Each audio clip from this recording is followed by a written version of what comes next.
5 సార్లు ఎమ్మెల్యే అంటావు, 2 సార్లు మంత్రిని అంటావు. గతంలో నువ్వు అధికారంలో ఉన్నప్పుడు కూడా ఒకసారి ఇలాగే గుడికొచ్చి ప్రమాణం చేద్దామా అన్నావు. అప్పుడే నేను వస్తానన్నా. మరలా ఇప్పుడు నేను నా కొడుకు మీద ఒట్టేస్తా, నువ్వు మీ అమ్మాయి మీద ఒట్టేస్తావా అంటావు. అసలు నీ బాధ ఏంటో చెప్పు, నాకు అర్థం కావట్లేదు.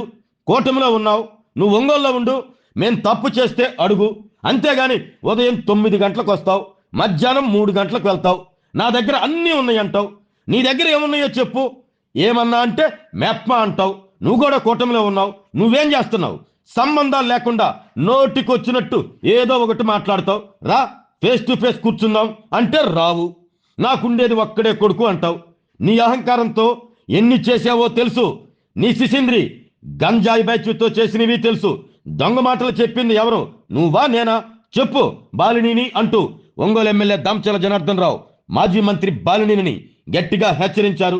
నువ్వు ముందు హైదరాబాద్ నుండి రా, పదే పదే అబద్ధాలు చెబితే ప్రజలు నమ్మరు అంటూ బాలినేని శ్రీనివాసరెడ్డిపై ఎమ్మెల్యే దామచర్ల ఫైర్ అయ్యారు.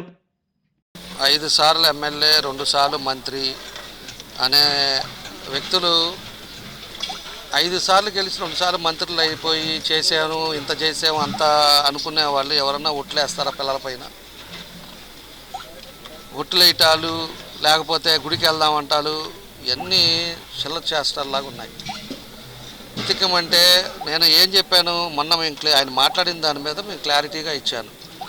అయ్యా నువ్వు ఇక్కడ ఉండు, హైదరాబాద్లో కాదు, వచ్చేదను పొద్దున్నే 11ంటికి వచ్చేదను, మధ్యాహ్నం 3ంటికి వెళ్ళిపోయేది కాదు. నువ్వు ఏడే ఉండు, ఇక్కడే ఉండి ఎవరిదైనా కూడా పొరపాట్లు ఉంటే, నువ్వు కూడా ఎన్డీఏ కూటమి మీద ఉన్నావు, ఎన్డీఏ కూటమి మీద ఉండేటప్పుడు నువ్వు ఎవరన్నా కూడా ఇక్కడ పొరపాటులు జరిగినా, ఎక్కడైనా కూడా కబ్జాలు జరిగినా, ఏ ఇబ్బంది జరిగినా కూడా నువ్వు నిలదీయటానికి నీకు హక్కు ఉంది అని అంత క్లారిటీగా చెప్పాను నేను. మళ్ళీ ఇవాళ వచ్చిన తర్వాత మళ్ళీ నా దగ్గర అవి ఉన్నాయి, నేను అవి చెప్తాను, ఇవి చెప్తాను. ఎందుకు నాకు అర్థం కావట్లా. నువ్వు చెప్పరా స్వామి, నువ్వు ఏడే ఉండు, నీకు ఎవడేం చేశారో నువ్వు చెప్పు అని మేము చెబుతా ఉంటే పొద్దుగూకులు రావటం, ఏదో ఒకటి మాట్లాడటం, వెళ్ళిపోవటం, లేకపోతే మా కొడుకు మీద కొట్టేస్తానంటాం. ఏంటో ఈ భాష ఏంటో మాకు అర్థం కావట్లా. తర్వాత రెండోది మెప్మా అన్నాడు. మెప్మాది కూడా నేను క్లియర్గా చెప్పాం. మెప్మాది ఆల్రెడీ ఎంక్వైరీ చేసాం, నారాయణ గారికి చెప్పాము. అక్కడ కూడా స్టేట్ గవర్నమెంట్ నుంచి కూడా ఎంక్వైరీ చేశారు. ఇక్కడ కలెక్టర్ గారు ఒక 3గురిని కలిపి ఇక్కడ ఎంక్వైరీ చేశారు, జరుగుతుంది. దాని మీద ఉద్యోగస్తులు ఉండే వాళ్ళని తీశారు.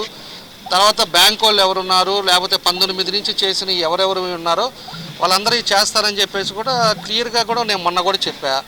మళ్ళా ఇవాళ ఎవరున్నారో లోడాలి, ఎవరున్నారో అప్పుడు 19 నుంచి 24లో వైఎస్ఆర్ ఉన్న కూడా ఆ మెప్మాలో ఉండే వాళ్ళని కూడా అరెస్ట్ చేయాలి.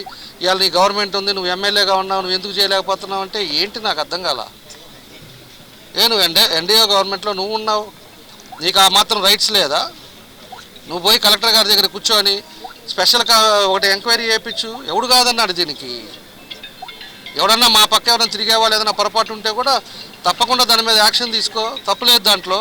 19-24లో మీ సైడ్ నుంచి ఎవరున్నారో వాళ్ళవి కూడా బయటికి తీయమని చెప్పి నువ్వు అడుగు. ఊరకనే ప్రెస్లో మాట్లాడి మా కొడుకు మీద ఒట్టు అంటాం ఏంటది నాకు అర్థం కాదు.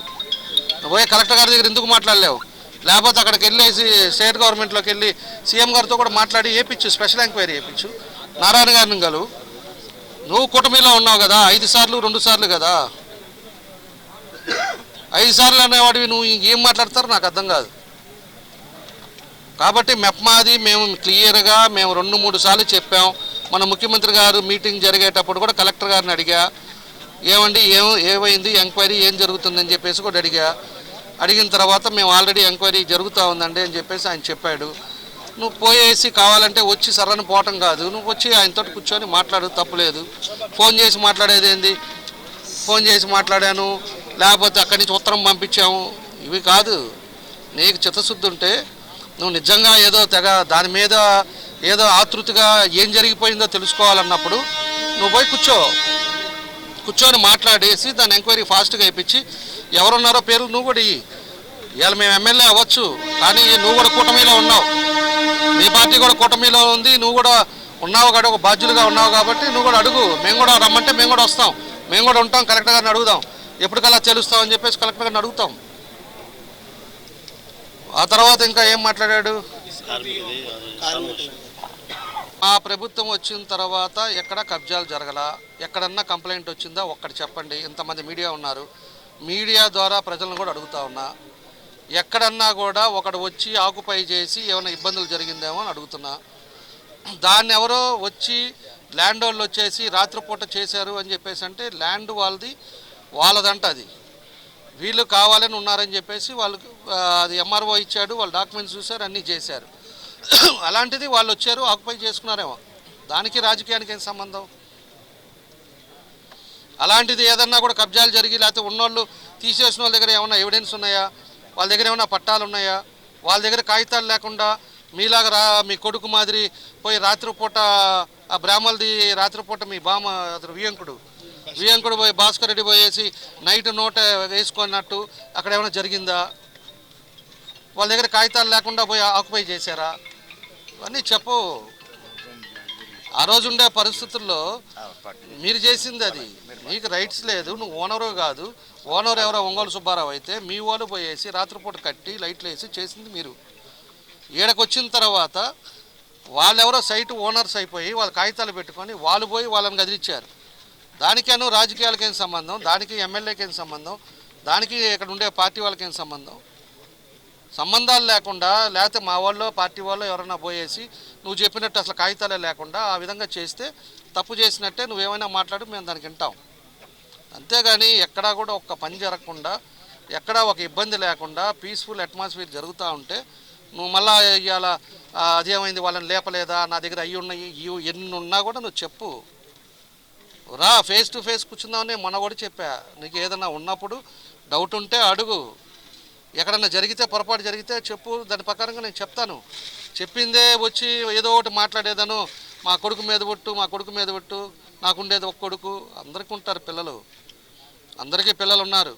అందరికీ పిల్లలు ఉన్నప్పుడు అందరి పిల్లల మీద ప్రేమలు ఉంటాయి. నువ్వు ఇదివరకు ఎట్లా చేసావో, నువ్వు ఉండేటప్పుడు నీ అహంకారంతో ఎంతమంది ఇబ్బందులు పడ్డారా, లేకపోతే మీ కొడుకు శిశీంద్రి వాళ్ళ గంజాయిలు తాగేసి ఎన్ని కుటుంబాలు నాశనం అయిపోయినాయా? అందరూ కూడా చేసేటప్పుడు చెప్పుకోవాలి. నువ్వు ఉండేటప్పుడు, పదవిలో ఉండేటప్పుడు మీ వాడు చేస్తున్న పనులకి నువ్వు చెప్పాలి. అరే పిచ్చి పనులు చేయగాకరా, వాళ్ళు ఫ్యామిలీ బాగుండాలిరా, వాళ్ళందరూ బాగుండాలి, మనం ఉంటే మనకు సహాయం చేయాలి, అంతేగాని ఇట్లాంటి చేయకూడదురా అని చెప్పేసి నువ్వు చెప్పుండాలి. అప్పుడు అలాంటివన్నీ చెప్పకుండా ఈరోజు సర్వనాశనం చేసి ఈరోజు ఒక కొడుకున్నాడు, మాకు ఒక్క కొడుకే అంటే అందరికీ పిల్లలు ఉంటారు, అందరికీ ఉంటాయి. అన్నీ కూడా గుర్తుపెట్టుకోవాలని చెప్పి కూడా మేము తెలియజేస్తూ ఉన్నా. ఇంకేం గెలిచారు అని చెప్పి ఎవరు దొంగ మాటలు చెప్పి గెలిచింది? నువ్వు మాట్లాడింది, నువ్వు చేసే యాక్టివిటీని మేము ప్రజల్లోకి తీసుకెళ్ళాము. నువ్వు దొంగ పనులు చేస్తా పోయి జగన్మోహన్ రెడ్డి దగ్గరికి పోయేసి డబ్బులు 200 కోట్లు తీసుకొచ్చి 400 ఎకరాలు ఆ రోజు ఎక్వైర్ చేసి ఒక్కడికన్నా కూడా పట్టాలు కరెక్ట్గా ఇచ్చావా? మేము పట్టాలు ఇచ్చేటప్పుడు కూడా చెప్పాము, ఈ దొంగ పట్టాలు, ఫేక్ పట్టాలు నమ్మగాకండి అని ప్రజలకు తీసుకెళ్ళాం. ఈరోజు దానికి గవర్నమెంట్ వచ్చిన తర్వాత దాన్ని క్రాస్ చెక్ చేసి ఎంక్వైరీ చేస్తే 13,000 పట్టాలు ఫేక్ పట్టాలు. వాళ్ళు ఎవరో ఎక్కడున్నారో తెలియదు, వాళ్ళు ఇష్టం వచ్చినట్టు పట్టాలు ఇచ్చేసి, ఇందాక ఇప్పుడు ఆర్డీఓ గారు కూడా వచ్చారు, దానికి ఒక ఎంక్వైరీ చేసి దాన్ని మళ్ళీ సీసీఎల్కి పంపించి సీసీఎల్ కూడా క్యాన్సిల్ చేయమని చెప్పి ఇవాళ చెప్పారు. ఎందుకంటే నువ్వు ఆ రోజు పట్టాలు ఇచ్చేసి పట్టాల చేత ఓట్లు వస్తాయని చెప్పేసి నువ్వు దొంగ పనులు చేస్తావు. ఇచ్చేవాడివి 5 సంవత్సరాల దాకా ఏం నిద్రపోయావా? 5 సంవత్సరాల నుంచి ఏం చేసినట్టు నువ్వు? నిజంగా ఇవ్వాలి, పేదవాళ్ళకి ఇవ్వాలి అన్నప్పుడు ఈ ప్రాసెస్ అంతా 2 సంవత్సరాల ముందే మొదలుపెట్టి జెన్యూన్గా ఉండే వాళ్ళకి నువ్వు చేసి ఇవ్వాలి. లాస్ట్ ఇంకా ఒక నెలలో నోటిఫికేషన్ వస్తున్నప్పుడు నువ్వు అడాబడగా పట్టాలు ఇచ్చేసి ఇలా రెవెన్యూ వాళ్ళందరినీ పరిగెత్తిచ్చేసి నీ ఇష్టారాజ్యంగా చేసి ఈరోజు ఒక్క పట్టాలు లేవు. దాంట్లో ఇంకొక 60 ఎకరాలు అసలు రిజిస్ట్రేషన్ కాకుండానే అక్కడ కూడా పట్టాలు ఇచ్చేసావు. 450 ఎకరాలకి ఎక్విజేషన్ చేస్తే 500 ఎకరాలకి పట్టాలు ఇచ్చావు. వచ్చి చూసుకో, అసలు నీకు ఎన్ని ఇచ్చారో ఏం చేశారో నీకు తెలిస్తే కాదు. ఇష్టం వచ్చినట్టు రాసి ఆందోళన చేసింది నువ్వు చేసింది. నువ్వు మోసాలు చేసి అబద్ధాలు, పచ్చి అబద్ధాలు ఆడతా ఇవాళ పక్కన వాళ్ళందరిని వాళ్ళు అబద్ధాలు ఆడుతున్నారు, నేను అట్టా చూస్తున్నాను, మాకు ఒక్క కొడుకు, మా కొడుకు మీద ఒట్టేస్తా. పిచ్చి భాష మానుకో, పిచ్చి పద్ధతులు మానుకోవాలని చెప్పి కూడా నేను హితవు చేస్తున్నా. నేను మళ్ళా కూడా చెప్తున్నా, హైదరాబాద్ ఉండగాక హైదరాబాద్ నుంచి రా, ఇక్కడే ఉండి ఏది ఉన్నా కూడా మేము చేసే కార్యక్రమాల్లో ఏదన్నా పొరపాట్లు ఉంటే కూడా నువ్వు చూపించు. తప్పకుండా కూడా మేము తప్పు ఉంటే మాత్రం ఒప్పుకుంటాం. తప్పు లేకుండా నువ్వు చేసిన తప్పులు, నువ్వు చేసిన పనులన్నీ కూడా ఎదుటోళ్ళ మీద రుద్ది కావాలని చెప్పేసి ప్రజల్ని ఏదో విధంగా 4 సార్లు చెప్తే అది నిజాలవుద్దని చెప్పి ఆలోచించడం తప్పని చెప్పి కూడా నేను తెలియజేస్తున్నాను. కానీ ఇక్కడ ఉండే ప్రజలు, ఒంగోలు ప్రజలకు తెలుసు, జిల్లా ప్రజలకు తెలుసు, ఈరోజు నీ యాక్టివిటీ ఏంది, నీ భాష ఏంటో, నువ్వు ఏ పరిస్థితుల్లో మాట్లాడుతున్నావు అనేది ఈరోజు ఉండే అందరికీ తెలుసు అని చెప్పి కూడా ఈ సందర్భంగా నేను తెలియజేస్తున్నాను. ఆరోగ్యమే మహాభాగ్యం అంటారు, కానీ ఆరోగ్యాన్ని నమ్మకంగా కాపాడే స్థానం ఎక్కడ? ఇది ఒంగోలులో మీకు దగ్గరగా మన Venkataramana nursing home private limited. Caring your life 54 ఏళ్ల విశ్వాసంతో ఇది ఒక హాస్పిటల్ కాదు, ఇది ఒక విశ్వాసం. 3 తరాలుగా వేలాది కుటుంబాలను ఆరోగ్యంగా నిలిపిన ఆదరణ. మా నిపుణుల వైద్య బృందం మా దగ్గర అనుభవం కలిగిన బృందంలో అందించే సేవలు neuro surgery, general medicine, diabetes, pulmonologist, general surgery, ophthalmology, urology, orthopaedic, ENT, paediatrics, dental surgery, anaesthesiology, gynaecology, cardiology, emergency మరియు క్రిటికల్ కేర్.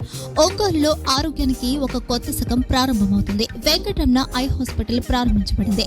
కంటి ఆరోగ్యానికి ప్రత్యేక పరిష్కారంగా ప్రభుత్వ ఉద్యోగులు, రిటైర్డ్ ఉద్యోగులు మరియు వారి కుటుంబ సభ్యుల కోసం ఈహెచ్ఎస్ ద్వారా వైద్యం, క్యాష్లెస్ సేవలు, మెడియాసిస్, స్టార్, జీహెచ్పిఎల్, ఆదిత్య బిర్లా, బజాజ్ అలియన్స్ మరియు ఇతర ప్రముఖ హెల్త్ స్కీమ్లు అందుబాటులో ఉన్నాయి.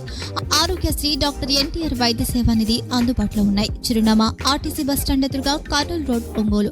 Phone number 08592282623, cell number 9100679099, eye hospital number 9866484770, website www.venkatramanarsinghome.com, Facebook www.facebook.com/pkrnh. Venkataramana nursing home, 3 తరాల విశ్వాసం, నూతనతతో కూడిన సేవ. మేము కేవలం చికిత్స చేయము, మేము శ్రద్ధ వహిస్తాం, పరిరక్షిస్తాం. సేవ చేయడం మాకు ధ్యేయం.